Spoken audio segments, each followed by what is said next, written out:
2026 අවුරුද්ද ඉවර වෙන්න කලින් ලංකාවේ ඔයා ඉන්න ගමට ඔයා බොන වතුරු ටිකට ඔයා කන බත්කට කෙලින්ම බලපාන මහා විනාශයක් එනවා කියලා ඔයා දන්නවද? කාලගුණ දෙපාර්තමේන්තුවත් හෙමින් කියන ලෝකේම බය වෙලා ඉන්න එල්නිනෝ කියන යක්ෂයා දැන් ලංකාවේ දොරට තට්ටු කරනවා. මේක නිකන් පොඩි නියංගයක් නෙවෙයි, මේක ඔයාගේ ජීවිතේම වෙනස් කරන්න පුළුවන් තරමේ දරුණු දෙයක්. මොකක්ද මේ එල්නිනෝ? ලංකාවට මේකින් වෙන්නේ මොන විනාශයක්ද? අවුරුදු 50කට පස්සේ එන දරුණුම සාගතය මේකද? අන්තිම වෙනකම් බලන්න, මොකද මේකින් බේරෙන්න ඔයා දැන්මම දැනගන්න ඕන කරුණු ටිකක් තියෙනවා. සරලවම කිව්වොත් එල්නිනෝ කියන්නේ පැසිෆික් සාගරයේ දකුණු ඇමරිකා පැත්තේ මුහුදු ජලයේ එකපාරටම සාමාන්‍ය ප්‍රමාණයට වඩා ගොඩාක් රත් වෙන එකට. හරියට සාගරය ඇතුළේ යෝධ හීටර් එකක් ඔන් කරා වගේ. සාමාන්‍යයෙන් හුළඟ හමන්නේ දකුණු ඇමරිකාවේ ඉඳන් ආසියාව පැත්තට.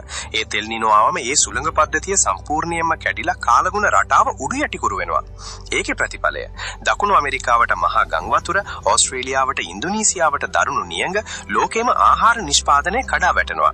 ඒත් අපිට වැදගත් දේ මේ යක්ෂයා අපේ ලංකාවට බලපාන්නේ කොහොමද කියන එක. ලංකා ඉන්දියන් සාගරයේ මැද්දේ තියෙන පුංචි දූපතක් වුණාට එල්නිනෝ එකේ ගැසිල්ල අපිට දරුණුවටම වදිනවා. ප්‍රධානම විදි 4ක් තියෙනවා. මහා නියඟය, වැස්ස නැති වෙනවා.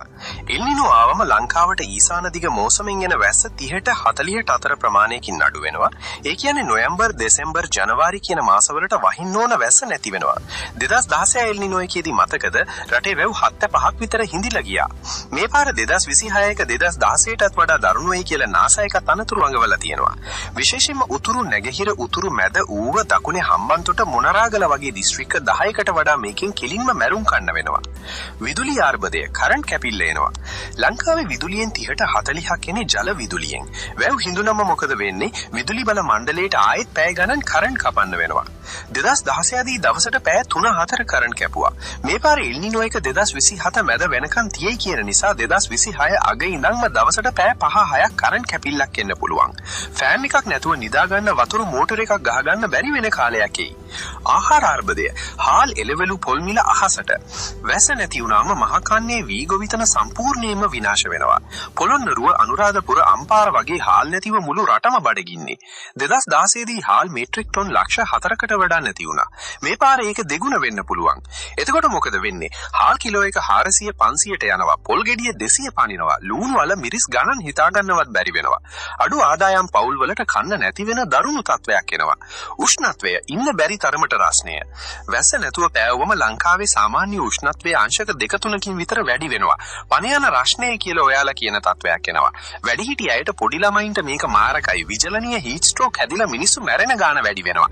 රත්නපුර, වවුනියාව, ත්‍රිකුණාමලය වගේ පැතිවල දැනට 35-37 තියෙන උෂ්ණත්වයේ 40 පණී. මේවා නිකන් කටකතා නෙවෙයි. 2016 අවුරුද්දේ ආපු සුපර් එල්නිනෝ එකකින් ලංකාවට වුණ දේවල් මතක් කරගමු. පවුල් ලක්ෂ 10කට අධික ප්‍රමාණයකට සිරුජුවම බලපෑවා. ගොවි පවුල් ලක්ෂ 6කට ආදායම් සම්පූර්ණයෙන්ම නැති වුණා. රටේ ආර්ථිකයට ඩොලර් බිලියන ගානක පාඩුවක් වුණා. ආණ්ඩුවට පිටරටින් හාල් ගේන සිද්ධ වුණා. ඒකටත් ගියේ අපේ සල්ලි.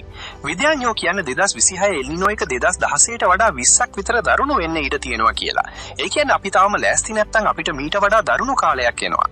හරි, එතකොට ඇයි මේ පාර අපි මෙච්චර බය වෙන්න ඕන? හේතු 3ක් තියෙනවා. ග්ලෝබල් වෝමින් එක එකතු වීම.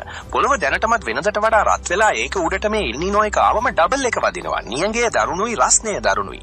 ඉන්දියන් සාගර ද්විද්‍රව සංසිද්ධිය IOD. මේ පාර එල්නිනෝ එක්කම ඉන්දියන් සාගරේ පොසිටිව් IOD කියන තත්වයකුත් එනවා කියනවා. සරලවම කිව්වොත් ඒකින් වෙන්නේ ලංකා පැත්තේ මුහුද රත් කරලා නියඟය තවත් තීව්‍ර කරන එක. එල්නිනෝ ප්ලස් පොසිටිව් IOD බරාබරි ලංකාවට මහා විනාශයක්. ආර්ථික අර්බුදයෙන් පස්සේ අපේ රට තාම අමාරුවෙන් ගොඩ එන්නේ.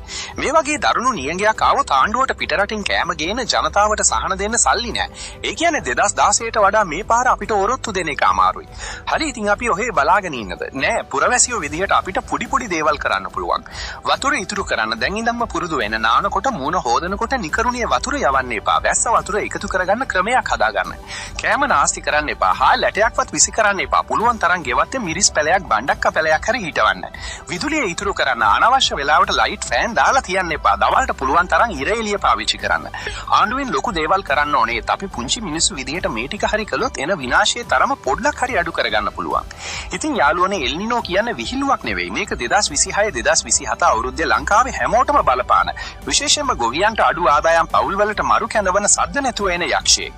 දැන් ඔයා කියන්න. ඔයා ඉන්න දිස්ත්‍රික්කයට දැනටමත් නියඟේ බලපෑම ඇවිල්ලාද? වතුරු ප්‍රශ්න, කරන්ට් ප්‍රශ්න ඇවිල්ලාද? ඔයාගේ ගමේ විස්තර කමෙන්ට් එකකින් කියන්න. ඔයාගේ කමෙන්ට් එකෙන් තව කෙනෙක් දැනුවත් වෙන්න පුළුවන්. ඒ වගේම මේ වගේ ලෝකෙම හොල්ලන ලංකාවට කෙලින්ම බලපාන රහස් ගැන දැනගන්න අපේ channel එක subscribe කරලා bell icon එකත් ඔබලා තියාගන්න. මන්ලු ඊළඟ වීඩියෝ එකෙන් අපි කතා කරන්නේ ලංකා ගෙලෙන්න යනවාද මුහුදු මට්ටම ඉහළ යාමේ ඇත්ත කතාව ගැන. ඒකත් මිස් කරගන්න එපා. එහෙනම් ආයෙත් දවසක මේ වගේ භයානක ඇත්තක් එක්ක හම්බ වෙමු. පරිස්සමින් ඉන්න.